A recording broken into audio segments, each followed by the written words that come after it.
everyone, Sophia here from My Great Challenger. Welcome back to my channel and another quilting episode. This is episode 7 or block number 7 from Pat Sloan's Sweet Dreams Mystery Quilt. And today I am making a pie. It is this block right here and it looks really complicated, doesn't it? Okay, so for those of you who are new, welcome. I'm trying to give you instructions on how to make basic quilting blocks. If you are new to quilting, I'm trying to make it as non-intimidating and relaxing as possible, because I know that a lot of people want to learn to quilt but are afraid of taking the jump. Please take the jump. I have a lot of ladies who are joining me with this mystery quilt, and then of course tons and tons, we're talking thousands, who are joining Pat Sloan on this particular project. So what is a mystery quilt? I know I repeat myself every single time, but I never know who's new. Pat Sloan issues a new quilt, a new mystery quilt every single year. It's usually between January and June.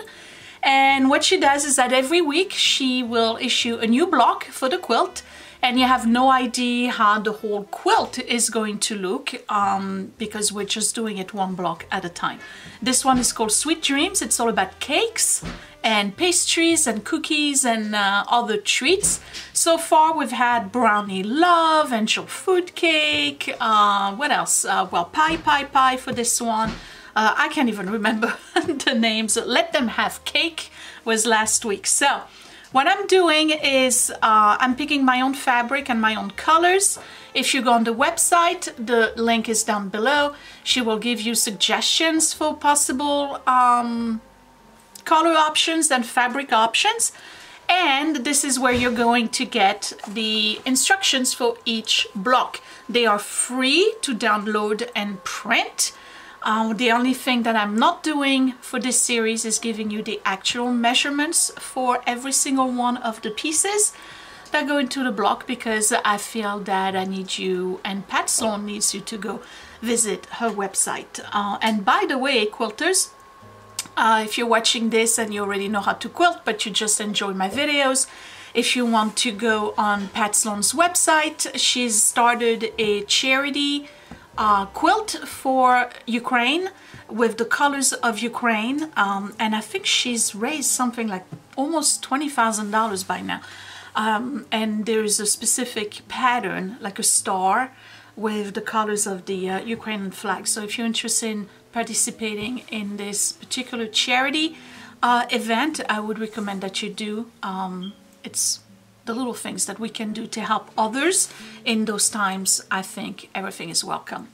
So moving along, what I'm going to do is what I always do, is cut the fabric first and then give you the instructions. I'm going to go very slow for this particular block because it is a difficult block. This is using both half square triangles and flying geese, but it's using them in a way where they really need to be aligned. Well, they always need to be aligned, but this one, if it's not, it really shows.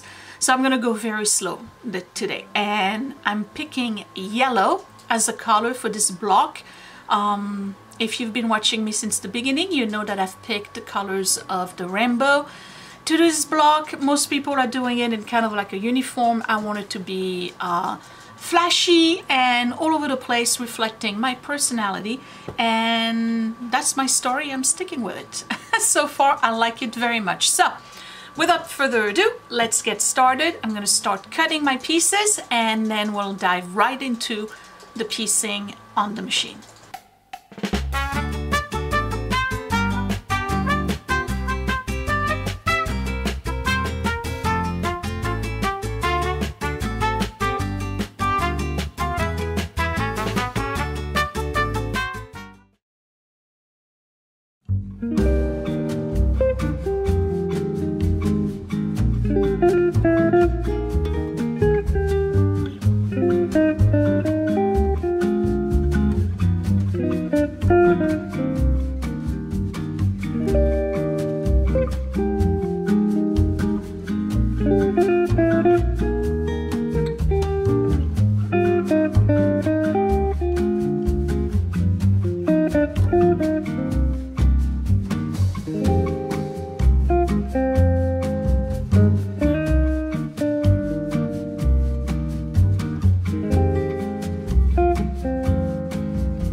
As I mentioned earlier, I am going to take my time because this one looks like it's going to be a little complicated.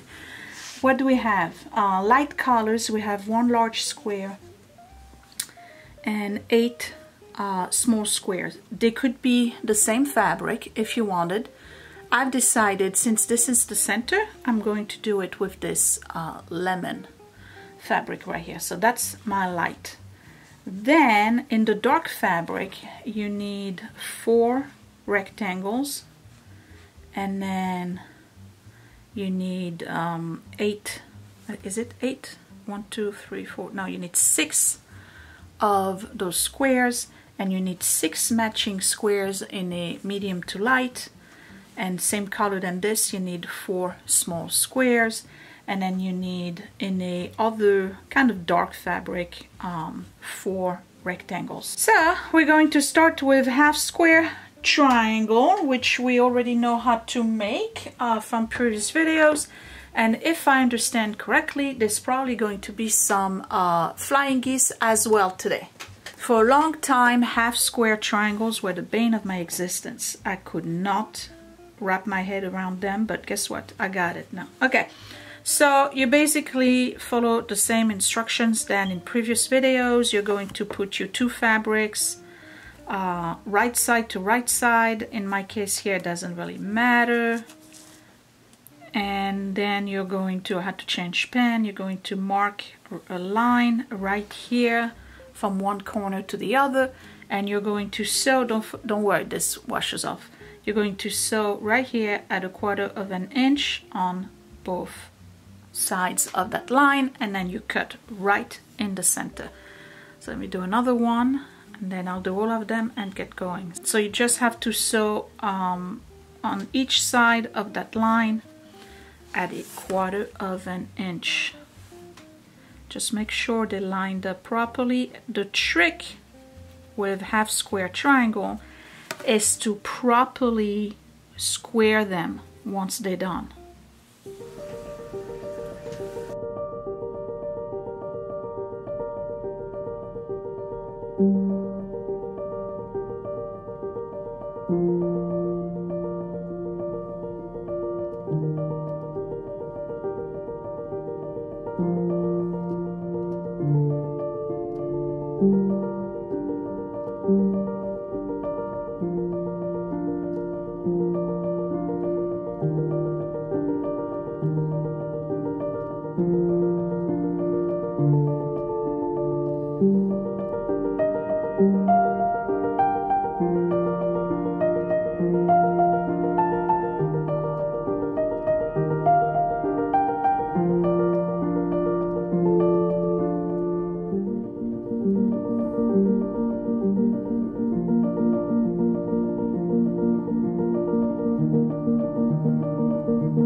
Okay,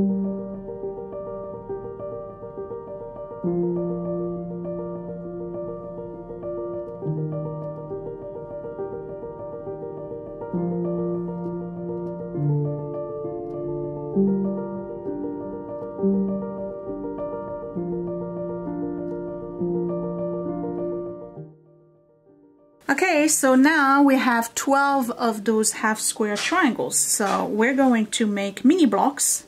And in order to do that, we're going to take one this way with the dark one at the bottom. I'm going to put one right underneath it like this with the dark side at the bottom. Take another one and we're going to put it right here with the dark side at the bottom. And then, if you remember, we have those matching squares that are not half square triangle. That's gonna go right here, and we are making 4 of those units. So same thing, I'm gonna go, so we're gonna go one row at a time. We're gonna start with this row right here. You're gonna place this over it, right side to right side, and we're gonna sew right here at a 1/4 inch seam. I'm going to do the same thing with this one. I'm going to sew right here at a 1/4 inch seam, and once we have them both together as 2 rows, this one will go onto this one like this, oops, at a 1/4 inch seam, and that's going to give us 1 square. Alright, let's go. So again, what I'm going to do here is pretty much chain all of my left rows first, and then I'll chain all of my right rows. The one thing you want to make sure is that you really stay at your 1/4 inch seam and go slow.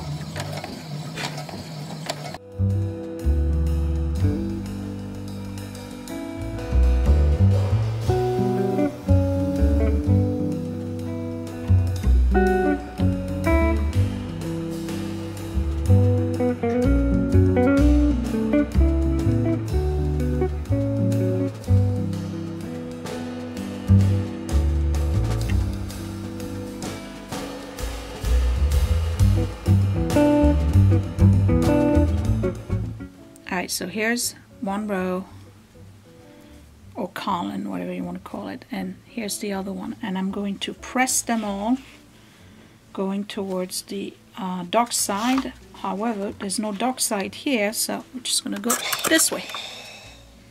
They all have to be pressed. They do not have to be squared.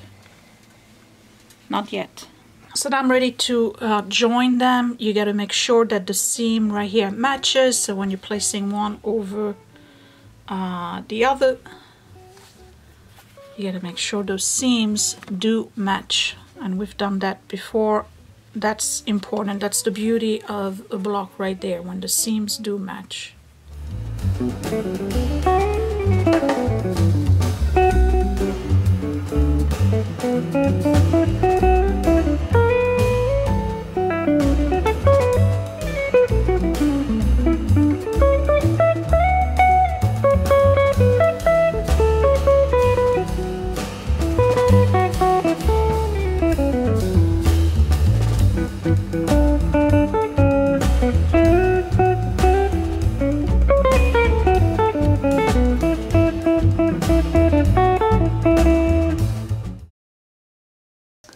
Okay, so we have 4 of these blocks, or mini blocks, like this. Okay, so now what are we doing? Flying geese. Okay, so for flying geese, we're going to take those rectangles. And again, we've done flying geese before. And what you're gonna do is take your rectangle, you take one of those squares, and you place them right side to right side. You're going to put this guy right here. Now flying geese are tricky. You want to make sure you are even and nicely flushed. Then you want to draw a diagonal from one corner to the other. Right here, and you sew directly on the line.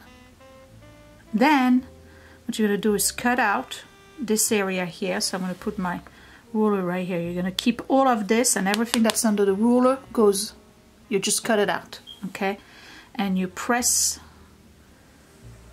this way.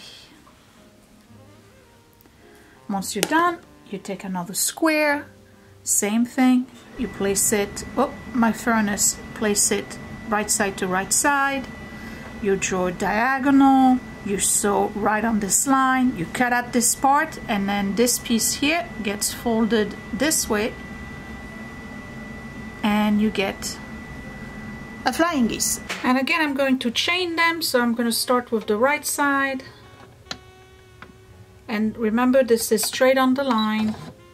This is not 1/4 inch from it, it's straight on the line.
Okay, I'm back. So now we got 4 flying geese. What are we doing with them? We're taking those extra rectangles that we have, and they go this way.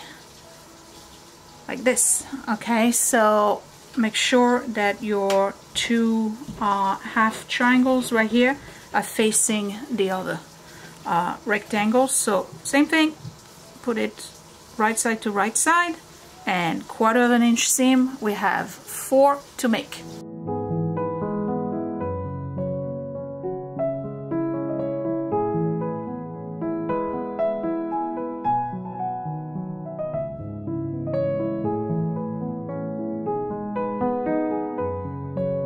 So when you're done, you end up with these units right here. Okay, we're ready for assembly. So how do we assemble this? Take one like this, and the plain square has to be right here towards the center. So there's one here. Don't mind my machine in the background. Oh, it just stopped. Okay, good. And one like this, and one like this. Then these go this way.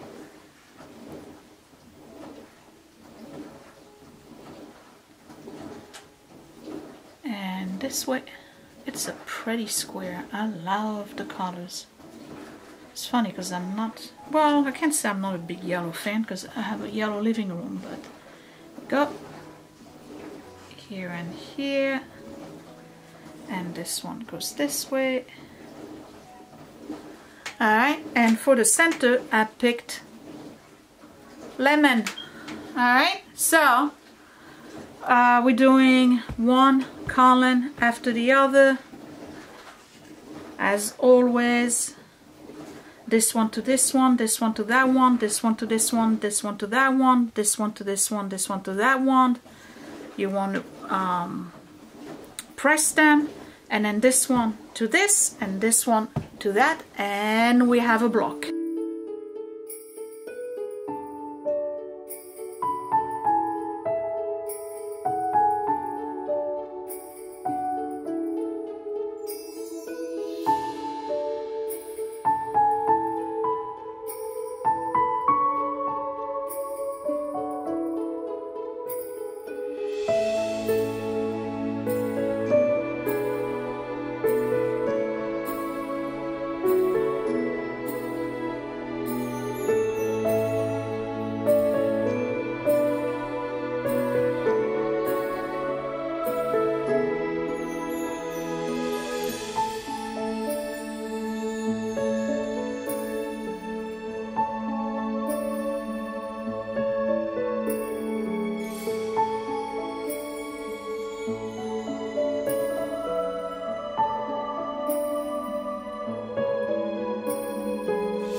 Wow, I love this one.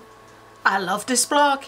I love this block. This is so pretty. It almost looks like a bursting sun, doesn't it? Look at that. And that's because I used that batik right here. So it has this gradient effect on it. Okay, so I went slow. I did pretty good. I'm a little off on those orange here. They're technically supposed to meet. I'm okay with that. You know what? I'm just playing. And quite frankly, once it's quilted, you barely notice anyway.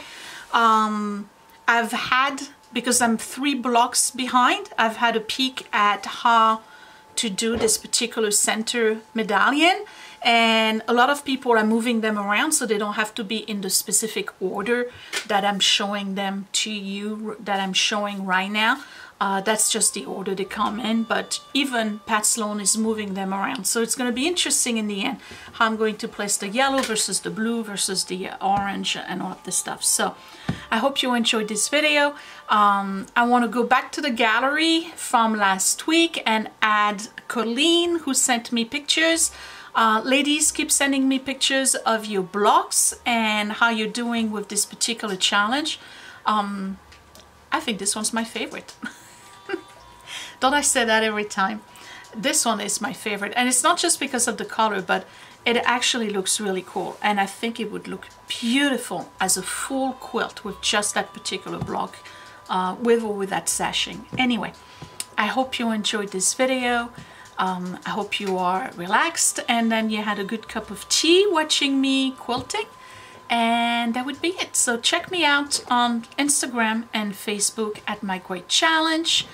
Don't forget to check out my 2 Etsy shops. I have Frenchie and Tubby for vintage finds, and My Great Challenge gift for t-shirts and mugs, aprons, and you know, a ton of other stuff. And don't forget to subscribe right here, like and share this video if you really liked it, and I will see you next time. Thanks for watching. Bye.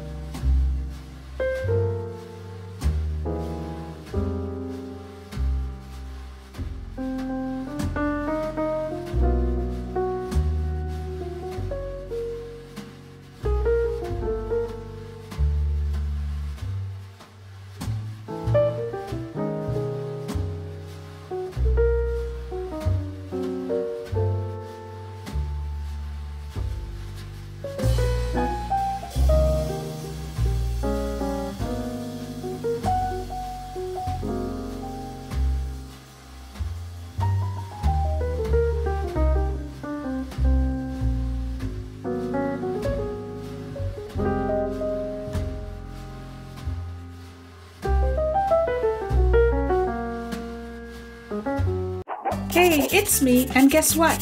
Click that thumbs up if you really like this video. Thumbs down twice if you didn't. You can also share my video if you really liked it, or save it to watch later. Also, you can subscribe to my channel, but don't forget to click that bell button so you are always notified when I post a new video. Thank you for watching.